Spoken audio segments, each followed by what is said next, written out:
l'agence.expert. Nous, on fait venir des entrepreneurs pour leur parcours et pas forcément pour le métier qu'ils font aujourd'hui. Parce qu'en fait, ce qui nous intéresse, c'est de montrer aux jeunes qu'ils sont dans ce parcours et que c'est pas la finalité qui est importante, c'est le chemin. L'intervention des professionnels encourage nos élèves à réaliser leurs ambitions. On leur ouvre le champ des possibles, on lutte aussi contre leur autocensure. J'aurais bien aimé, moi, à l'époque, que des entrepreneurs ou des professionnels viennent témoigner, m'éclairer, et peut-être que ça m'aurait donné des envies, des idées, etc. Donc c'est aussi pour ça que je le fais. Seul on va plus vite, ensemble on va plus loin. Je suis Rudy Brovelli, passionné par l'entrepreneuriat et fondateur de l'agence.expert, une agence de communication spécialisée auprès des experts comptables. Avec le podcast Place à l'expert, j'ai le plaisir d'échanger tous les mois avec un expert dans son domaine d'activité. Un expert comptable, un notaire, un avocat, un assureur et bien plus encore. Mon objectif est de nous apporter un maximum de solutions et d'astuces pour faciliter et pour améliorer notre quotidien d'entrepreneur. Ensemble, grâce aux conseils de nos experts, faisons décoller notre business. Et tout de suite, place à l'expert. J'ai le plaisir d'accueillir ce mois-ci Joséphine Bourlinguet, directrice des opérations chez 100 000 entrepreneurs.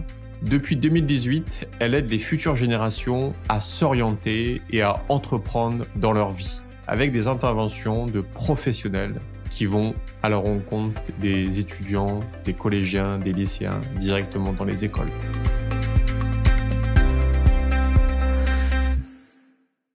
Écoutez, à 3, merci beaucoup d'avoir accepté mon invitation. Merci. Merci, bonjour. Avec plaisir. Donc, j'ai souhaité votre participation à Place à l'expert pour nous présenter l'association 100 000 entrepreneurs qui a pour vocation de rapprocher l'école de l'entreprise. Son objectif est de donner aux jeunes générations l'envie d'entreprendre au sens large du terme. Entreprendre dans sa vie personnelle et professionnelle. Également, cela permet une meilleure orientation et insertion professionnelle des jeunes en les mettant en lien le plus tôt possible avec le monde professionnel, afin qu'ils se projettent en imaginant leur futur. Maintenant, Joséphine, on a besoin de comprendre son fonctionnement et comment un dirigeant ou une école peut participer à cette belle aventure. Comment tu souhaites aborder cet épisode ? En fait, je vais vous présenter simplement déjà comment 100 000 entrepreneurs fonctionnent. Et puis, je donnerai la main à mes deux co-animateurs aujourd'hui pour vous donner plus précisément comment eux perçoivent les choses de leur côté. Parce que nous, c'est vraiment un travail en trio pour la jeunesse. Donc, 100 000 entrepreneurs est l'association qui gère l'organisation de ces actions. Donc, c'est une association qui a plus de 15 ans maintenant et qui a pour but donc de sensibiliser les jeunes à l'esprit et l'envie d'entreprendre au sens large. Notre objectif est de rendre les jeunes entrepreneurs de leur vie professionnelle. Et pour ça, on a mis en place une plateforme qui permet de mettre en relation des enseignants qui souhaitent faire découvrir des parcours d'entrepreneurs à leurs jeunes et des entrepreneurs bénévoles qui ont envie de partager et d'échanger avec les jeunes. Voilà, un petit peu comment ça se passe. Ouais. Et quand tu dis sensibiliser les jeunes à entreprendre, et quand on dit au sens large, donc c'est pas que business en fait, hein, ça va au-delà. Exactement. C'est oser en fait faire sa vie en fait, c'est ça. Exactement. En fait, notre but n'est pas de dire aux jeunes créez votre entreprise. Il est de les rendre entrepreneurs. Donc l'étymologie du mot qui est de se mettre en mouvement. Donc être entrepreneur de sa vie. Et du coup, on peut être entrepreneur de plein de manières différentes en créant son entreprise, mais aussi dans l'entreprise de quelqu'un d'autre, on peut porter des projets et être entrepreneur chaque jour d'un projet, d'une équipe, d'un sujet ou autre. Donc voilà, c'est très large. Ouais. Et le terme, je crois que c'est intrapreneur. Quand tu es Exactement. Entrepreneur dans une équipe déjà existante, ouais, c'est intrapreneur. Ouais, c'est pas mal ça, ouais. Ok, super. Puis après, on peut aussi être dans des associations comme toi tu fais ou dans des événements caritatifs, humanitaires. Ça peut être vraiment à 360. Ok, super. C'est vraiment ça, en fait, qu'on cherche, c'est montrer aux jeunes qui peuvent être acteurs, en fait, de leur vie professionnelle. Et déjà, ils peuvent être acteurs de leur orientation. Et c'est un des vrais sujets d'aujourd'hui. Et c'est pour ça qu'on va de manière très jeune dans les classes et dès le collège, parce qu'on se dit, c'est là qu'ils doivent s'orienter, c'est là qu'ils doivent rencontrer le monde professionnel pour se dire, moi, je ferai quoi demain et se construire, trouver leur propre chemin. Et pourquoi 100 000 entrepreneurs ? Alors, c'est la petite anecdote. 100 000 entrepreneurs, ça a été créé donc par Philippe Ayat, un serial entrepreneur qui s'est beaucoup investi dans la cause entrepreneuriale en France. Et en fait, il a choisi 100 000 entrepreneurs parce que c'est un peu l'objectif aujourd'hui de l'association. Si on veut toucher 650 000 jeunes, donc une génération, on a besoin de beaucoup d'entrepreneurs pour aller dans des classes de 30. Mais en tout, c'est 6 millions de jeunes entre 13 et 25 ans. Et si on avait 100 000 entrepreneurs qui se mobilisaient, qui faisaient 1 à 2 interventions par an, eh ben on pourrait toucher l'ensemble du territoire de la classe d'âge. Tout à fait. Waouh, énorme. Ok, super. Donc l'objectif est dès l'origine, dès la création, il avait déjà cette idée-là en tête. Et nous, déjà, d'ici 5 ans, on aimerait toucher 650 000 jeunes. Aujourd'hui, on en touche, cette année scolaire, on va être à 120, je pense. Okay. Déjà, c'est pas mal. Pas mal, ouais. Du boulot, ouais. Et après, qu'est-ce qu'on doit savoir, nous, soit en tant que dirigeant ou soit par rapport aux écoles, comment tu souhaites avancer sur cet épisode? Eh ben en fait, j'aimerais vous présenter Asina qui, elle, a pu utiliser, on va dire, 100 000 entrepreneurs pour apporter à ces jeunes. Et elle va nous raconter un peu comment elle nous a connus, comment ça lui a apporté à elle des outils nécessaires pour l'orientation des jeunes et en quoi ça a été impactant pour ces jeunes à plusieurs reprises. Merci, bonjour, rebonjour. Donc effectivement, j'ai connu l'association 100 000 entrepreneurs via un réseau social professionnel, donc où j'ai pris attache avec l'animatrice en question. Et dans le cadre d'une alliance éducative, les contenus et les formats d'intervention qui sont proposés par l'association répondaient parfaitement aux objectifs qui avaient été fixés aussi bien donc au sein de la cité éducative de Maubeuge il y a 3 ans lorsque j'étais coordinatrice et pilote adjoint, mais également cette année en tant que principale adjointe. Donc, ces objectifs répondent aussi à ceux qui sont mentionnés dans notre projet d'établissement. Alors, ce qu'il y a d'intéressant avec l'association 100 000 entrepreneurs, c'est que c'est une association qui est conventionnée avec l'Éducation nationale depuis 2009 et avec un renouvellement tous les 3 ans de cette convention.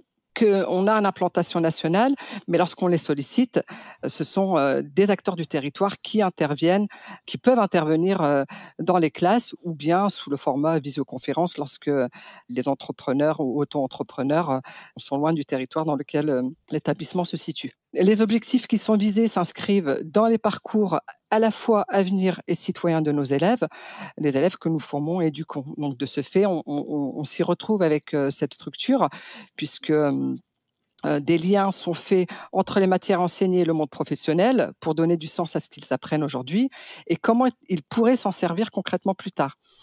Et du fait qu'il y a des échanges physiques avec les professionnels, c'est ce qu'on a eu cette année avec Stéphane Trépoz, nos élèves découvrent le monde professionnel, le fonctionnement des entreprises, leurs codes, c'est du concret. Donc, on part du vécu de l'intervenant, son parcours scolaire, là où les trajectoires empruntées, et par ces témoignages, on voit bien qu'il n'y a pas qu'une seule voie, qu'on peut emprunter plusieurs voies pour devenir ou pour embrasser le métier d'auto-entrepreneur. D'accord, ok, ouais. Et qu'est-ce qui vous a en fait donné l'envie de contacter 100 000 entrepreneurs? C'est quoi la démarche première? Je vous dis, c'est le format qui est proposé. Donc, ça peut être soit une intervention directement au sein de la classe, donc via la plateforme.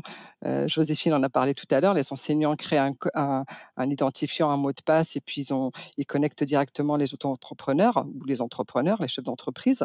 Ça peut être aussi sous forme d'un forum, ça peut être sous forme d'une visioconférence. Donc la façon dont les professionnels interviennent est très très intéressant et la structure s'adapte vraiment à ce dont on a besoin. Et au niveau des contenus, il y a tout un travail qui est fait sur les stéréotypes. Donc il n'y a pas de sous-métier ni de métier réservé uniquement à des femmes ou uniquement à des hommes. Et donc du coup on travaille cette valeur républicaine qui est celle de l'égalité. Et enfin, l'intervention des professionnels encourage nos élèves à réaliser leurs ambitions. On leur ouvre le champ des possibles, on lutte aussi contre leur autocensure. Alors, je vais vous lire un un témoignage d'une élève suite à l'intervention d'un professionnel récemment, au mois de février. Cette rencontre a été pour moi très intéressante. Le parcours et la réussite aussi bien sociale que professionnelle de cet homme ont été plus que captivantes. Notre interlocuteur a su nous prouver, par son expérience et son vécu, que nos rêves et nos inspirations peuvent être réalisables. Donc ça, c'est une élève de 4e quand même. Bon, alors, effectivement, elle s'exprime très bien, mais nous avons d'autres témoignages d'un autre élève. J'ai aimé quand il nous a donné des conseils. J'ai aussi aimé son histoire et son parcours.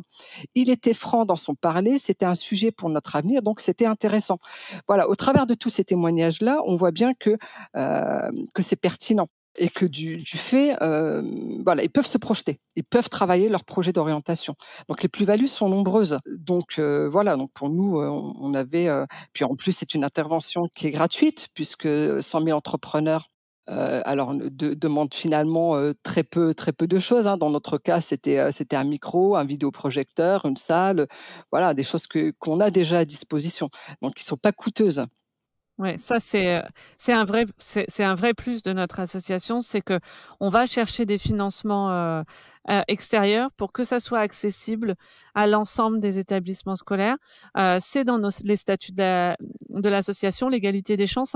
Donc il ne faut pas qu'il y ait de frein pour que les enseignants et les établissements puissent nous faire des demandes et que ça soit pas réservé justement aux établissements qui ont les moyens entre guillemets de mettre des choses en œuvre. Donc ça, c'est chouette. Et sur ce que a dit Hasina, ce qui est important à retenir également, c'est que 100 000 entrepreneurs, on fait pas des interventions métiers. On fait des interventions vraiment sur le parcours des entrepreneurs. C'est ce que va nous raconter Stéphane ensuite, qui est avec nous également. C'est que on n'est pas là pour et les enseignants ne sont pas là pour nous dire on voudrait un entrepreneur dans la cosmétique ou on voudrait un entrepreneur dans le milieu aéronautique. Non, nous, on fait venir des entrepreneurs pour leur parcours et pas forcément pour le métier qu'ils font aujourd'hui. Parce qu'en fait, ce qui nous intéresse, c'est de montrer aux jeunes que eux, ils sont dans ce parcours et que c'est pas la finalité qui est importante, c'est le chemin. Voilà. Et du coup, voilà, bonne transition. Je vais laisser la parole à Stéphane pour qu'il nous raconte un peu comment lui ça s'est passé, comment il a connu l'association et puis aujourd'hui quand il intervient, comment ça se passe. Merci Joséphine. Bonjour ou rebonjour à toutes et à tous. Alors effectivement, moi j'ai triché pour être très transparent avec vous avant de me connecter. Je me disais mais au fait depuis quand j'interviens avec 100 000 entrepreneurs, donc je suis allé me connecter à mon espace personnel. J'ai évalué ça à 3-4 ans, j'étais pas trop loin de la vérité. J'ai démarré ma collaboration, on va dire le partenariat avec 100 000 entrepreneurs en 2019. En tout cas, c'est la date de ma première intervention. À l'époque, j'étais salarié, mais ça n'a pas changé grand-chose, entre guillemets, même si je suis entrepreneur depuis. Maintenant, c'est vrai que quand j'interviens, j'ai plutôt tendance à parler de mon aventure entrepreneuriale, pourquoi j'ai décidé de me lancer dans l'entrepreneuriat, de créer mon entreprise, etc. Alors qu'avant, quand j'étais salarié, j'intervenais plutôt et j'évoquais plutôt des sujets comme le savoir-être en entreprise, les codes de l'entreprise, avec les différentes classes dans lesquelles je suis intervenu. Parfois, ça pouvait les aider. Je pense à des classes de 4e, 3e qui ont leur fameux stage découverte à faire en entreprise. Souvent en 3e, parfois ça pouvait les aider à comment je vais me présenter quand je vais démarcher une entreprise pour trouver un stage, comment je rédige un CV. Alors c'est des choses que parfois ils ont vues avec leur professeur en classe, mais voilà, ça fait partie des sujets sur lesquels j'ai pu intervenir. Et comme je vous le disais, plus récemment, depuis que j'ai créé ma micro-entreprise, les élèves m'interrogent plus sur pourquoi, comment, est-ce que c'est compliqué, c'est quoi mon quotidien d'entrepreneur, etc. Ok. Et toi, qu'est-ce que ça t'apporte d'intervenir dans ce type d'événements, que ce soit dans des collèges, dans des lycées? C'est quoi la motivation première? Ouais, moi je le disais à une enseignante récemment, ça m'avait manqué. Avec la création de mon entreprise, j'ai eu un petit peu moins de temps à consacrer à ce type d'intervention et je lui disais que c'était très rafraîchissant pour moi. Et donc du coup, j'en profite aussi pour faire passer un message, c'est que les années où j'étais plutôt disponible, j'intervenais régulièrement en fonction des sollicitations et des alertes que je recevais via le site de 100 000 entrepreneurs sur lequel je m'étais inscrit, où j'avais paramétré mon secteur géographique en fonction des interventions et des sollicitations. Donc voilà, au début, je suis intervenu régulièrement, après un peu moins, mais justement, je ferme la parenthèse rapidement, mais ça, je trouve que c'est une des souplesses qu'offre l'association, c'est qu'en fonction de notre disponibilité, si on peut intervenir une fois par mois, c'est bien. Si c'est 1, 2, 3 fois dans l'année, c'est pas grave. Ouais. Donc c'est vraiment très souple quoi. Là-dessus. Exactement. Et moi, j'interviens en fonction de mes disponibilités. Et donc, la dernière fois que je suis intervenu, c'était un forum dans un collège où ça avait été très bien organisé. Ils avaient privatisé, si je puis dire, le gymnase à côté du collège. Et puis, il y avait des petits îlots où chaque entrepreneur intervenait. Ça aussi, les formats peuvent différer. Hein. Parfois, on intervient seul, parfois avec des confrères ou des consoeurs sur un événement à plus grande échelle. Et donc, lors de ce dernier événement qui avait lieu dans un gymnase avec des classes de 3e, l'enseignante qui m'a remercié à la fin me posait cette question. Elle me disait, mais pourquoi vous faites ça? Qu'est-ce que vous apporte, etc. Et je lui disais que c'était moi qui l'a remercié parce que je trouve que ces moments sont toujours très rafraîchissants. Les jeunes ont toujours des questions très spontanées, sans filtre parfois. La fameuse question qu'on nous pose quasi systématiquement quand on se présente, c'est quoi votre salaire? Ou alors combien vous gagnez? Enfin, ça, je pense que tout le monde y a eu le droit, mais c'est pas grave. Soit on y répond sans tabou, soit on fait une petite pirouette. Enfin, c'est pas gênant. Et en tout cas, voilà, je trouve toujours ça très rafraîchissant. Et pour compléter ma réponse, ce que ça m'apporte et pourquoi je le fais, c'est que j'aurais bien aimé, moi, à leur âge, moi, j'ai jamais su vraiment ce que je voulais faire, entre guillemets, de ma vie. J'ai pas eu un objectif très tôt en me disant, je veux faire tel type d'études parce que je veux faire ça plus tard. Enfin, j'ai navigué un peu à vue, si je puis dire, et ça n'existait pas, ce genre d'intervention ou même d'association. Et j'aurais bien aimé, moi, à l'époque, que des entrepreneurs ou des professionnels viennent témoigner, m'éclairer, et peut-être que ça m'aurait donné des envies, des idées, etc. Donc c'est aussi pour ça que je le fais. Excellent. Ouais, c'est ce que nous répondent 90% des entrepreneurs. Et moi, la première, on aurait aimé avoir ça quand on était au collège ou au lycée. Et quand on voit les retours des jeunes et ce qu'ils disent aussi que ça leur apporte. Alors, ils sont pas tous prêts le jour J lors de l'intervention à exprimer ce que ça leur a apporté, mais des fois, plusieurs années après, ils réalisent. On commence à avoir des entrepreneurs qui s'inscrivent et qui viennent témoigner, qui ont pu bénéficier, eux, des premières interventions il y a 15 ans. Et là, on se dit, c'est chouette. Et eux, ils disent, oui, moi, je veux redonner ce que j'ai eu la chance d'avoir. Donc, on a ceux qui veulent faire et qui se disent, ils auraient aimé avoir ça. Et puis, on a ceux qui commencent à avoir eu et la boucle est bouclée. Donc, ça c'est chouette. Et puis, on a plein d'intervenants qui nous demandent, est-ce que je pourrais retourner dans mon établissement? Et ça, c'est chouette aussi parce que je pense que pour les jeunes, de se dire, j'ai été assis à ta place il y a quelques années, ça crée, on parlait de proximité géographique, mais il y a cette proximité aussi de se dire, 100 000 entrepreneurs, on n'est pas là pour faire intervenir les startups et juste les grandes stars de l'entrepreneuriat. On est juste là pour faire intervenir des professionnels et des gens qui sont là autour de nous et qui réussissent et qui ont envie de partager. Et c'est ça qui est riche en fait pour les jeunes. Ils se disent que c'est accessible à eux. Et voilà pourquoi on fait ça. Ouais, pour rebondir sur ce que tu dis, Joséphine, ça fait partie des messages, moi, que j'aime bien faire passer. Et à l'origine, je suis pas quelqu'un qui aime parler de moi. Je préfère écouter que parler. Mais plusieurs fois, on m'a dit, mais c'est vachement intéressant. Vous avez un parcours atypique. Donc voilà, quand je me présente, souvent, je fais passer certains messages à la classe ou aux élèves, et notamment le fait que j'ai raté mon bac la première fois, que j'ai redoublé, que j'ai arrêté les études, que je les ai repris 4-5 ans après, que j'ai fait plein de petits boulots, etc., etc.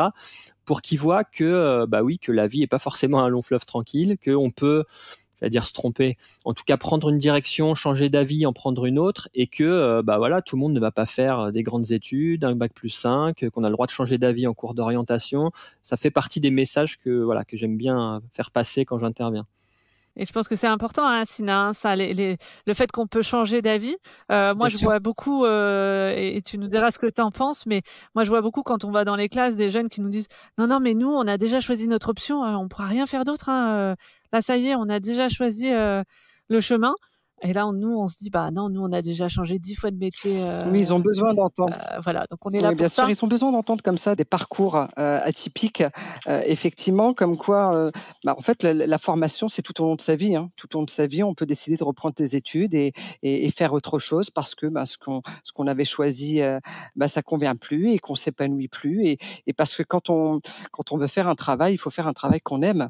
Et voilà, donc des rencontres inspirantes comme ça, mais bien sûr qu'il faut qu'il faut créer ces opportunités pour que nos élèves puissent trouver aussi du sens à ce qu'ils apprennent à l'école. Voilà, ce n'est pas que des contenus disciplinaires. Il y a autre chose à côté aussi. Et ce qui est intéressant avec vous, c'est que c'est au niveau de vos interventions, vous partez dès l'année de 4e. C'est vrai que le parcours à venir se travaille un peu plus tôt, dès la 5e, mais dès la 4e déjà, les élèves peuvent commencer déjà à se projeter sur l'année de 3e, ce qu'ils vont faire après. Et le fait de rencontrer des professionnels de différents métiers, c'est aussi une façon de prendre connaissance des filières qui sont proposées au sein de l'éducation nationale, dans les lycées professionnels notamment, et les familles de métiers. Donc oui, c'est une belle alliance éducative. On va y arriver à aller même en 5e. Je pense qu'on a l'influence gouvernementale qui nous siffle à l'oreille qu'on devrait aller déjà dès la 5e. On l'a pas précisé, mais tous nos intervenants suivent un brief avant d'intervenir, un brief obligatoire qui leur donne les objectifs pédagogiques, les écueils à éviter avec les jeunes, les sujets qu'on peut pas forcément aborder, qu'il faut faire attention quand on parle avec des jeunes. Donc tout ça, nous, on accompagne les entrepreneurs à intervenir à travers ces guides et ce brief. Et on se dit que justement, pour intervenir en 5e, il va falloir qu'on le muscle encore un peu plus, ce guide et cet accompagnement, parce que c'est pas simple pour les entrepreneurs forcément d'aller voir des très très jeunes. Il faut vraiment adapter son discours. Donc on y travaille pour être adaptable aussi peut-être un peu plus jeune encore. Donc voilà, on écoute en tout cas les besoins qu'ont les enseignants, parce que on les entend, leurs besoins, et aujourd'hui ils ont des heures pour certains dédiées à l'orientation et ils se trouvent un peu démunis parfois de pas savoir quoi faire et comment faire. Et nous on essaie de les accompagner sur ça. Ah, c'est une belle démarche, ouais. Alors, si maintenant je me mets à la place soit d'une école, soit d'un dirigeant, c'est quoi la démarche en fait pour pouvoir aller plus loin et soit demander l'appui en fait de la plateforme, ou soit de dire moi je suis dirigeant ou pas, comme Stéphane à l'époque qui était salarié, je veux en fait intervenir. Comment ça marche? Alors c'est très simple. On a un site internet qui est commun, c'est 100 000entrepreneurs.com. On crée un compte. Soit je suis enseignant, soit je suis entrepreneur. Si je suis enseignant, donc je crée mon compte en rattachant mon établissement scolaire, et ensuite, directement sur le compte, je fais ma demande en ligne. C'est-à-dire que je souhaiterais un entrepreneur à telle date pour tel type de classe sur tel secteur. Et une fois que la demande est en ligne, les entrepreneurs qui, eux, de leur côté, ont créé un compte en ligne, ils ont suivi le brief de 20 minutes en ligne pour avoir toutes les informations et ce que je disais tout à l'heure. Une fois qu'ils ont fait ce brief, ils ont accès à toutes les demandes sur leur secteur géographique et ils peuvent se positionner. En plus, maintenant, d'ici quelques jours, les entrepreneurs pourront géolocaliser les établissements scolaires qui sont en demande de manière encore plus pratique, à côté de leur domicile, à côté de leur travail, à une adresse s'ils partent en vacances mais qui veulent retourner peut-être à l'ancien établissement scolaire. Ils pourront retrouver ces informations d'ici peu sur notre site. Donc, on est vraiment en proximité et de manière très, très simple. C'est le retour qu'on a des enseignants et des entrepreneurs, c'est que notre plateforme, elle est très simple d'utilisation. Il faut que vous y passiez très peu de temps pour que ça soit efficace. Donc voilà, c'est comme ça que ça marche. Ok.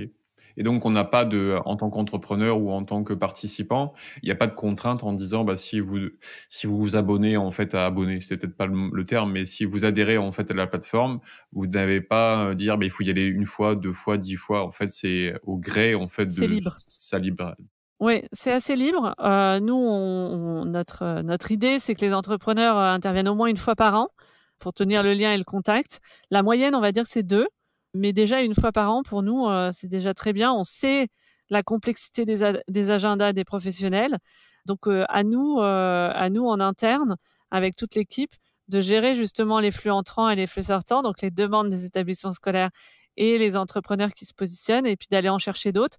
Après, on a plein d'entrepreneurs qui, des fois, ne peuvent pas faire plus qu'une, mais dans ces cas-là, ils nous mettent en relation avec d'autres qui sont sur le territoire ou avec des réseaux d'entrepreneurs.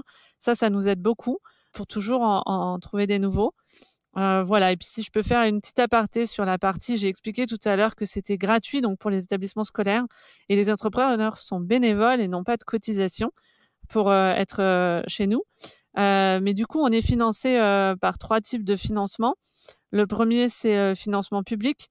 à travers les régions qui ont la compétence de l'orientation et BPI France, qui est un de nos grands partenaires.